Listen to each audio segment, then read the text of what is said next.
জয় গুরু, জয় ব্রহ্ম, জয় কুলকুণ্ডলিনী শক্তি।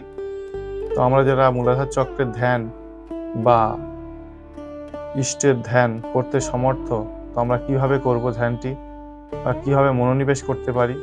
মন তো বসতে চাইবে না, কিন্তু মনটাকে কিভাবে বসাবো বা অভ্যাস করব, সেই অভ্যাস দ্বারা আয়ত্ত করতে হবে।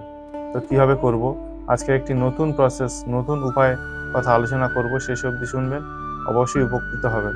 সিদ্ধাসন বা পদ্মাসনে বসে শ্বাস প্রশ্বাস দ্বারা বায়ুকে অনুসরণ করে ভিতরে টেনে নিতে হবে।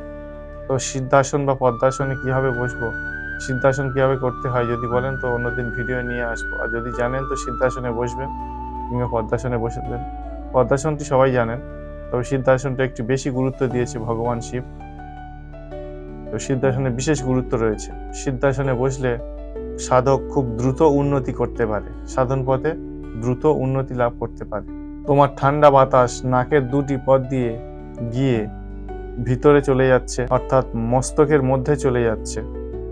মস্তকের ভিতরে ঢুকে ঠান্ডা বাতাস দ্বারা মস্তিষ্ক স্নাত হয়ে তোমার মাথা, কপাল, বুক, ফুসফুস, মধ্যচ্ছদা ইত্যাদি মধ্যে দিয়ে গিয়ে উদর অতিক্রম করে তোমার কুন্দস্থান, অর্থাৎ মূলাধার চক্র ও যৌনাঙ্গের মধ্যবর্তী স্থান, সেটি হলো কুন্দস্থান। সেই কুন্দস্থানে গিয়ে ব্যাপ্ত হচ্ছে, অর্থাৎ মূলাধার চক্র অঞ্চলে ব্যাপ্ত হচ্ছে বা বিস্তার লাভ করছে।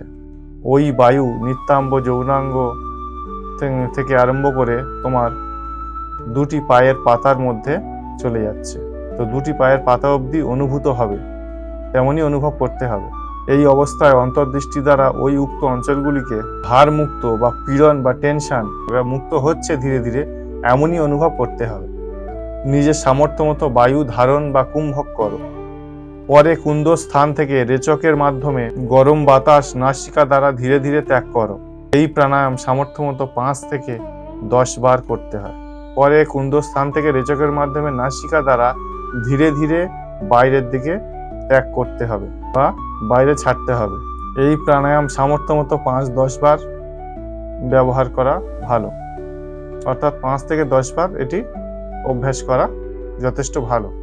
প্রত্যেকবার শ্বাস ত্যাগ করার সময় তোমাকে অনুভব করতে হবে যে এটি শিথিল হয়ে যাচ্ছে ক্রমশ, অর্থাৎ মূলাধার চক্রটি ধীরে ধীরে শিথিল হচ্ছে, এমনই অনুভব করতে হবে শ্বাস প্রশ্বাস নির্গত হওয়ার সময়।